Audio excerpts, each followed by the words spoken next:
et plein de business models avec l'immobilier. C'est évidemment un marché absolument énorme, aux opportunités très très variées. Contrairement à ce qu'on pense, c'est plutôt facile de se lancer dans ce secteur d'activité. Pourquoi on dit qu'il est facile de se lancer dans ce secteur d'activité?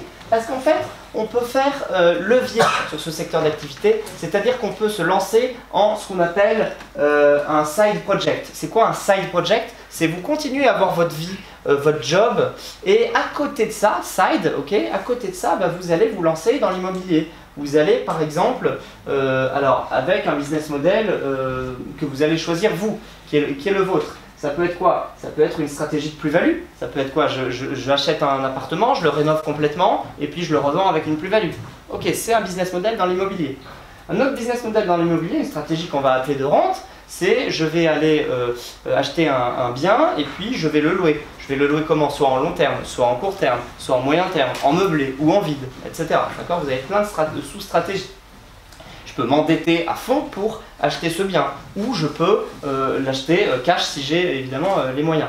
Ce qui est intéressant et pourquoi je dis que c'est accessible, parce que en fait, comme c'est un business model et comme c'est un secteur d'activité que les banquiers connaissent très bien et depuis des siècles, en fait, ils vous prêteront plus facilement, d'accord, qu'un business beaucoup plus risqué qu'ils ne connaissent pas. Ils vous prêteront plus facilement, et puis deux, surtout, ils peuvent en fait se garantir. Ils peuvent prendre votre bien si jamais vous n'arrivez plus à rembourser les traites. Donc finalement, c'est un secteur qui rassure les partenaires financiers comme les banquiers. Donc stratégie de plus-value, stratégie de rente, intermédiation. Imaginons que vous n'ayez pas du tout de cash pour vous lancer ou que vous n'avez pas envie de risquer d'argent. Vous pouvez simplement un intermédiaire. C'est quoi un intermédiaire en immobilier? Un agent immobilier, un chasseur d'appartements. Encore une fois, on a besoin d'une ligne téléphonique et d'un ordi pour faire ça. Aujourd'hui, avec tous les outils numériques qui existent, vous pouvez avoir accès à une clientèle potentiellement très large. Et là aussi, il y a certainement moyen à se différencier sur le marché. Vous pouvez faire, je sais pas moi, que les lofts, que les maisons de campagne, que les maisons en bord de mer, que les maisons au Portugal pour les retraités français, etc. Il y a plein d'opportunités. Évidemment, vous pouvez aller dans la promotion.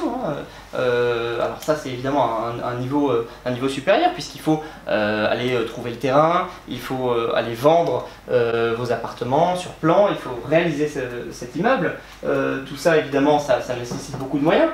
Et ces dernières années, on a vu apparaître tout ce qui est crowdfunding, les plateformes de crowdfunding, de financement participatif, qui proposent à tout un chacun, à partir de 1000, 2000, 3000 euros, justement d'investir ensemble dans des projets de promotion immobilière comme cela.